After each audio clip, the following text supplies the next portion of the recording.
डरावनी साया।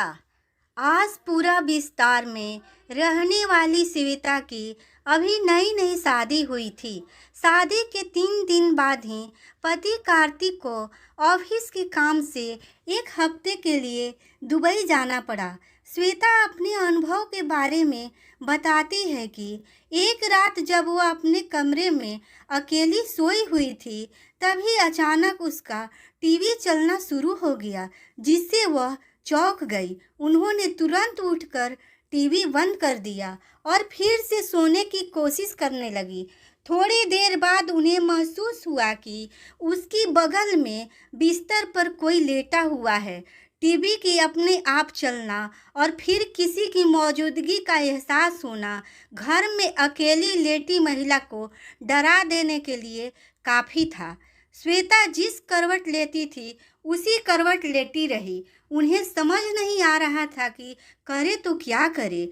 खुद को समझाने के लिए उन्होंने सोचा कि शायद ये उसका वहम होगा, लेकिन थोड़ी देर बाद उन्हें फिर से वही अनुभव हुआ कि जैसे बिस्तर पर गदा दब रहा हो और बगल में लेटकर कोई करवट बदल रहा हो।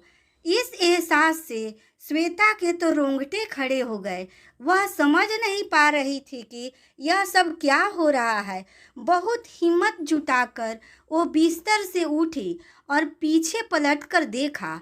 वहाँ कोई नहीं था, लेकिन जब उसकी नज़र गद्दे पर पड़ी तो श्वेता का दिल दहल गया। गद्दा नीचे की ओर दबा हुआ था और ऐसा दिख रहा था कि जैसे उस पर कोई इंसान लेटा हुआ है। अब वह चिल्लाना चाहती थी, पर खौफ और डर के मारे उसके हलक से आवाज़ तक नहीं निकली। दिल की धड़कन बहुत तेज हो चली थी। घबराहट से श्वेता ने तकिया उठाकर उस जगह पर फेंका जहां गद्दा दबा हुआ था। ऐसा करते ही बिजली की तेजी से गद्दा ऊपर आ गया, ठीक हो गया और श्वेता को ऐसा भास हुआ कि वहां से कोई परछाई तेजी से उठ खड़ी हुई हो। इसके बाद करीब 30 मिनट तक कोई हलचल नहीं हुई। तब श्वेता में थोड़ी थोड़ी हिम्मत बंधी और उससे पास पड़े मोबाइल से बगल के कमरे में सो रही अपनी सासू माँ को फ़ोन किया। उसकी सास तुरंत दौड़कर धरा के कमरे में आ गई और पूछने लगी, क्या हुआ? अभी श्वेता कुछ बोले उसके पहले ही उसे फिर से ऐसा कुछ दिख गया जिसे देखकर उसके होश उड़ गए।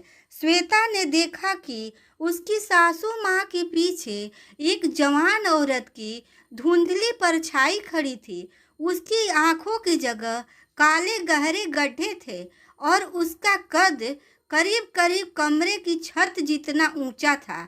यह भयानक नज़ारा देखकर धरा वहीं बेहोश हो गई और उसी रात उन्हें अस्पताल में दाखिल कराना पड़ा। डॉक्टर ने कहा कि डर के मारे उन्हें लो ब्लड प्रेशर की शिकायत हो चुकी है। श्वेता के ससुराल वाले वह मकान छोड़ने को राजी नहीं है, इसलिए श्वेता आज भी अपने मायके रहती है। क्या था इस भुतहा घटना के पीछे का कारण? धरा के पति कार्तिक की पहले भी एक शादी हो चुकी थी और उसके ऊपर दहेज की लालच में पहली पत्नी को जहर देकर मारने का मुकदमा भी चल रहा था। बदनामी के कारण कार्तिक अपनी मां के साथ एक नए घर में आकर रहने लगा था, जबकि उसके पिता अभी भी पुराने घर की देखभाल कर रहे थे। श्वेता के परिवार वालों को शादी से पहले ये बात पता नहीं चल पाई, लेकिन इस भुतहा घटना के बाद जब श्वेता ने कार्तिक को आप बीती सुनाई तो उसने पहली पत्नी का राज खोला। हालांकि उसका कहना था कि पत्नी को उसने जहर नहीं दिया था, बल्कि उसने खुद ही जहर खाकर जान दी थी। अदालत में अभी भी ये मामला लटका हुआ है। ये कहानी कैसी लगी प्लीज़ कमेंट में ज़रूर बताइएगा और चैनल को सब्सक्राइब भी कर दें।